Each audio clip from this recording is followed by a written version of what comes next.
জুমার দিনের প্রথম সুন্নত হচ্ছে জুমার দিনের ফজরের নামাজটা জামাতে পড়া। জুমার নামাজের প্রথম সুন্নত হচ্ছে ফজরের নামাজটা কি পড়া? জামাতে। আফদালুস সালাওয়াত ইনদাল্লাহি সালাতুল ফজরি ফি ইয়াউমিল জুমআতি ফি জামাআহ। বিশ্বনবী বললেন জুমার নামাজের 15টা সুন্নত মুখস্থ রাখতে হবে। 1 নাম্বার সুন্নত ফজরের সালাত জামাতে পড়তে হবে। 2 নাম্বার সুন্নাহ হচ্ছে আসওয়াক, মেসওয়াক করা। মাথরাতুন লিল ফাম মারদাতুন লিররাব, মেসওয়াক করলে দাঁত পরিষ্কার থাকে, আল্লাহ খুশি হয়ে যায়। 3 নাম্বার হচ্ছে দুহুন, তেল মালিশ করবেন। বিশ্বনবী জাইতুনের তেল চুলে আর গায়ে দিতেন। বিশ্বনবী বলতেন ওয়াদাহিনু ফাইন্না ফিত তাদহিনে বারাকাত, তেল খাও, তেল দাও, তেল মালিশ করো, তেলের ভেতরে আল্লাহ বরকত ঢুকাইয়া দিছে। 4 নম্বরে আত্তিব, জুমার দিনে সুগন্ধি লাগিয়ে যাওয়া সুন্নাত। লাগাবেন? লাগাতে রাজি আছেন? বিরাতু আইনি ফিস সালাহ, নামাজের মধ্যে যখন আমি দাঁড়িয়ে যাই আমার চক্ষুটারে ঠান্ডা করে দেয় কে? আবার বিশ্বনবী বলতেন আরবাউন মিন সুনানিল মুরসালিন, 4টা সুন্নাত সব নবীদের সুন্নাত। 1 নম্বরে আল হায়া মানে লজ্জা। আরেক বর্ণনা এসেছে আল খিতান মানে সুন্নাতে খাতনা, এটা সব নবীদের ছিল।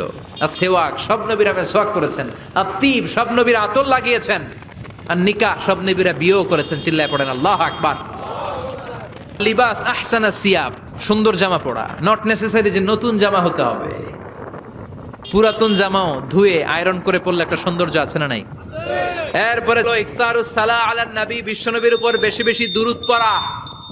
বিশ্বনবী বলতেন জুমার দিন শ্রেষ্ঠ দিন, এই দিন আমার উপর বেশি বেশি দুরূদ পড়ো। ফাইন্না সালাতাকুম মা'রুদাতুন আলাইয়া, কেননা তোমরা যে আমার উপর দুরূদ পড়ো, আমি মরে যাওয়ার পরে এই দুরূদগুলো কে পাঠিয়েছে তার নাম, তার বাবার নাম সহ ফেরেশতারা আমার কবরে দিয়ে আসে। এরপরে বিশ্বনবী বলতেন জুমার দিনে সূরাতুল কাহাফ পড়বা, কাহাফ পড়া সুন্নাহ। সূরাতুল কাহাফ পড়তে রাজি আছেন? রাজি আছেন তো? 18 নম্বর সূরা, কোরআনের একেবারে মাঝখানের সূরা। এরপর আত-তাবকির ইলাল মসজিদ, মসজিদে আগে আগে যাওয়া সুন্নাত। আগে যিনি যাবে উনি কি পাবে? তারপরে গরু, তারপরে বকরি, তারপরে মুরগি, মুরগির পরে ডিম না আন্ডা? আন্ডা। আল মাশিউ আলাল ইকদাম, বিশ্বনবী বললেন হেঁটে হেঁটে জুমার নামাজে যাওয়া সুন্নাহ। রিকশা, হুন্ডা, সাইকেল, সিএনজি দিয়ে গেলেও হবে, কিন্তু হেঁটে হেঁটে গেলে সওয়াব বেশি না কম? প্রতি কদমে কদমে আমলনামায় সওয়াব দিয়ে দিবে কে? এরপরে বিশ্বনবী বললেন আদামু তাখাত্তি রিকাবান নাস, মানুষের ঘাড় ডিঙ্গিয়ে সামনে না যাওয়া সুন্নাহ। এরপরে বিশ্বনবী বললেন দুখুলুল মসজিদে রাকাতাইন, জুমার নামাজের দিন মসজিদে ঢোকার পরে 2 রাকাত পড়া সুন্নাত। কয় রাকাত? রাজি আছেন? কবলাল জুমা বাদাল জুমা, অনেকে প্রশ্ন করে বাদাল জুমা 4 রাকাত, মসজিদে পড়লে 4, ঘরে পড়লে 2। কিন্তু কবলাল জুমা সুনির্ধারিত নয়, অনির্ধারিত। মা কদ খুদ্দিরা লাক, যত আপনার তৌফিকে কুলায় 2 রাকাত করে করে 2, 4, 6 ইমাম সাহেব খুতবা দেওয়ার আগ পর্যন্ত। আপনি যদি আধা ঘন্টা আগে যান আপনি 10 রাকাত পড়তে পারবেন। চিল্লায় বলেন ঠিক কি না? এরপরে বিশ্বনবী বলেন ইনসাত, চুপ থেকে খুতবা শুনবা। জুমার খুতবার সময় কথা বলা যাবে নাকি? কথা কন। বিশ্বনবী বললেন তোমার সামনে কেউ কথা বলতেছে, তুমি যদি বলো চুপ করো, এটাও তুমি খারাপ কাজ করছো। চুপ করো তোমার কইতে কইছে, চুপ করো বলে তুমি আরেকটা বেজাল লাগাইছো। চিল্লায় বলেন ঠিক কিনা? তাহলে জুমার নামাজে কথা বলা যাবে না, কেউ কথা বললে চুপ করো এই কথাটাও বলতে বিশ্বনবী নিষেধ করেছেন। চিল্লায় বলেন ঠিক কিনা? এরপরে মজার একটা কথা বিশ্বনবী বলেছেন জুমার নামাজ পড়তে যে যদি কারো ঘুম আসে জায়গা চেঞ্জ করে বসো। জুমার নামাজ পড়তে যায় ঘুমান না, এরকম কে কে আছেন আল্লাহর ওলি? হাত তোলেন। হাত তুলতে পারবেন? আমিও তুলতে পারবো না, আমি কত ঘুমাইছি। জুমার খুতবা শুনতে গেলে ঘুমাস, কারণ রহমত নাজিল করে কে?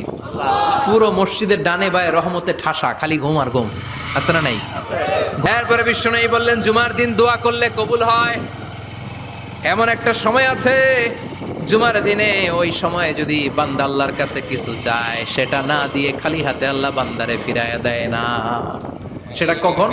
অনেক ইখতিলাফ আছে, বেশিরভাগ মুহাদ্দিসিন বলেছেন জুমার দিন আসরের নামাজের পর থেকে মাগরিবের আগ পর্যন্ত, বিশেষ করে মাগরিবের আগের আধা ঘন্টা, এই সময় আল্লাহর কাছে বান্দা যদি কিছু চায় এই দোয়া আল্লাহ ফিরিয়ে দেয় না। এই 15টা সুন্নাত আমল করা যাবে তো? সবাই রাজি? জুমার খুতবা মনোযোগ দিয়ে শুনবো তো? আগে আগে আসবো তো? দোকানপাট বন্ধ করে জুমার নামাজের ভাবমূর্তি রক্ষা করবো তো? খতিব সাহেব যারা আছেন জুমার আলোচনাটাকে আরো কনস্ট্রাকটিভ ওয়েতে নেন, সব বন্ধ হবে, জুমা বন্ধ হবে।